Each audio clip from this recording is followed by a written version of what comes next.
c'est l'engagement de l'individu sur du long terme et implique donc en premier leur adhésion et leur motivation. Et c'est à ce niveau-là, vous allez voir tout à l'heure, que nous avons développé des programmes et créé des outils. Donc en France, vous l'avez soulevé tout à l'heure, mais il y a 3 heures en moyenne d'éducation physique et sportive qui sont dispensées à l'école de façon obligatoire et viennent en complément de cet horaire, tout en étant situant sur le temps scolaire et le hors temps scolaire, les rencontres UCEP qui vont être proposées tout au long de l'année, mais auxquelles participent les enseignants volontaires. C'est pourquoi l'UCEP s'est fixé, en lien avec ce message et ses intentions, l'objectif de donner le goût de la pratique physique et sportive aux enfants dès leur plus jeune âge et de rendre explicite cette dimension-là.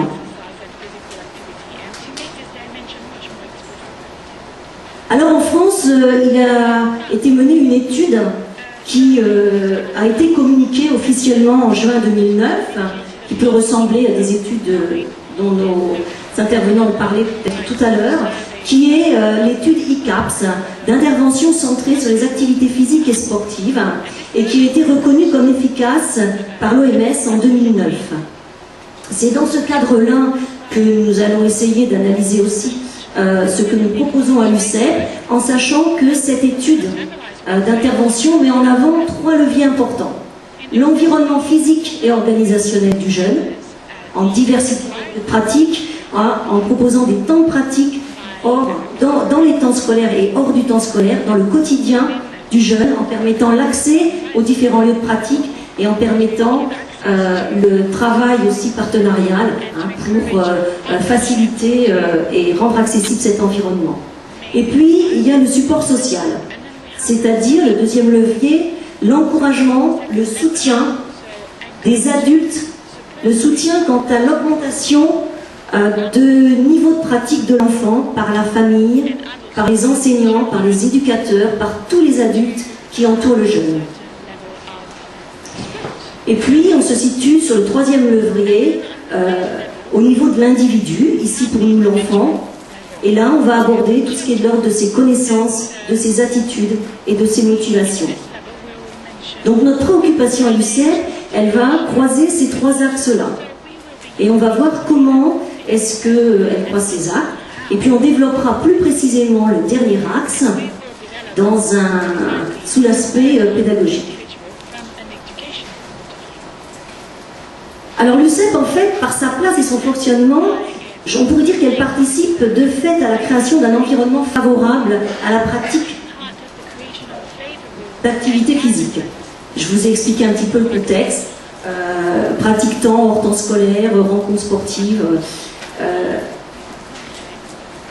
Au niveau du soutien social, de la même façon, les rencontres sportives nous permettent de réunir autour de projets collectifs des familles, des enseignants, différents adultes, notamment des adultes aussi de clubs sportifs qui viennent aider à l'encadrement. Vous voyez une photo en bas à gauche, et de privilégier du coup une relation informelle aussi entre les enfants et les adultes, en veillant à ce que le plaisir de pratiquer, le plaisir d'avoir un rôle social, de s'engager, d'être reconnu, de réussir collectivement ce projet concerne toutes ces personnes impliquées, enfants et adultes.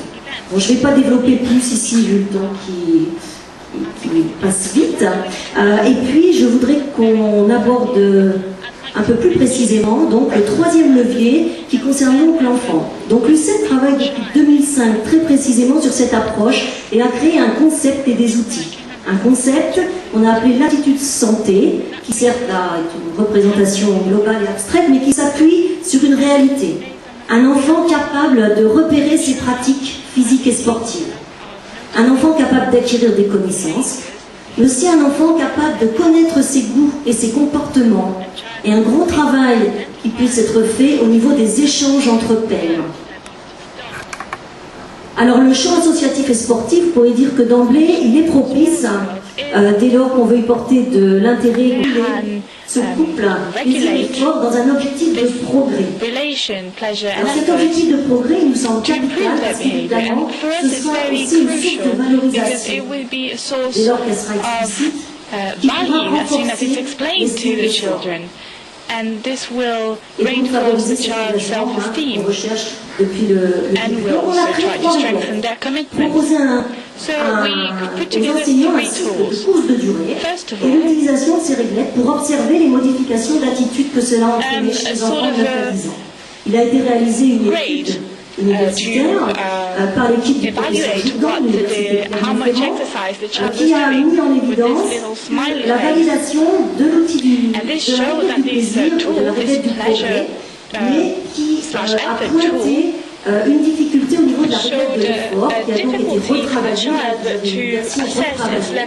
mais aussi qui a posé la question de l'appropriation du concept, et notamment le concept de l'effort, especially the effort concept, because the pleasure concept was okay for the child to grasp.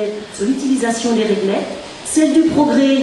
Dès lors que l'enseignant est capable de donner des critères de réussite aux élèves, elle ne posait pas de difficulté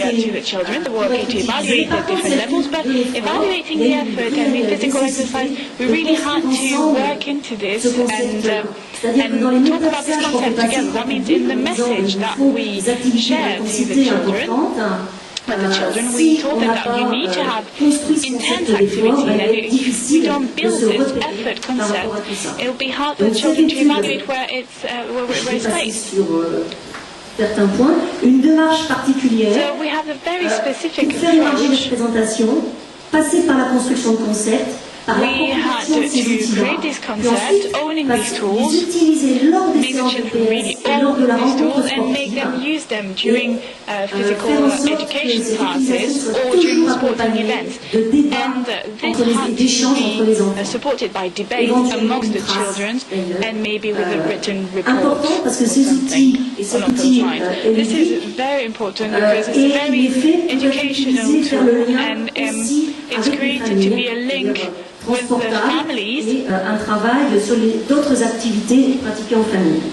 And it can be transferred to other activities carried out within the family. Rapidement, vous avez quelques illustrations d'utilisation. Donc, this is how the children use it. As you can see, you have this little smiley face. You can see that the little children in kindergarten using smiley faces, and then as they grow up, the tool is becoming more complicated. Here, this is the second tool. So this is a sort of log, physical activity log, because we realize that beyond the messages, we have to show the child how to evaluate how much he was doing throughout the week, how much physical activity. Que les déplacements quotidiens et les pratiques récréatives et de loisirs. Les enfants avec leurs enseignants et leur famille apprennent à repérer et à reporter sur ce compteur les différents temps de pratique. Après avoir construit le concept d'effort, puisqu'il y a un clic de repérer, et vous l'avez par orange ici, les périodes d'intensité élevée pour pour essayer d'obtenir, vous l'avez en rouge tout au long du compteur, ce qui correspond aux recommandations, 3 séances par semaine. Donc il y a tout un travail qui est mené aussi en classe avec l'enseignant autour de ce concept, de cet outil, en recherchant une régularité pratique tous les jours, une quantité et en prenant en compte l'intensité de cette pratique. Alors on passe par une démarche similaire d'émergence de représentation. On travaille sur comment comptabiliser l'activité physique parce que la comptabiliser pour les enfants, mais même pour les enseignants, ça va modifier leur pratique. Il ne suffit pas d'être présent, mais il faut être actif. Et effectivement, cette différence à noter tant pour les élèves que pour les enseignants en classe, quelle est l'activité réelle que l'enfant a eue pendant la séance qui est proposée sur la rencontre sportive que l'UCEP propose en complément. C'est pas la même chose que le temps de présence. Et là, on a une réelle prise de conscience en acte qui peut se faire avec les enfants. Bon, alors je vous passerai les retours sur des enfants puisque on n'a pas le temps. Et donc très rapidement,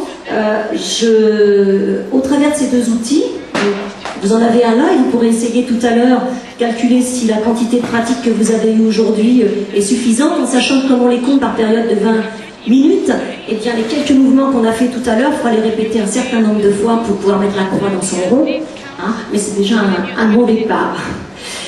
Et puis écoutez, ben, j'espère que j'espère au final que vous allez prendre beaucoup de plaisir lors de ce congrès, qu'on va vous demander encore un petit peu d'effort pour ne pas sortir dehors et visiter Paris, malgré le beau temps, et que vous aurez aussi appris pas mal de choses et vous en serez repartis enrichis. Voilà, merci.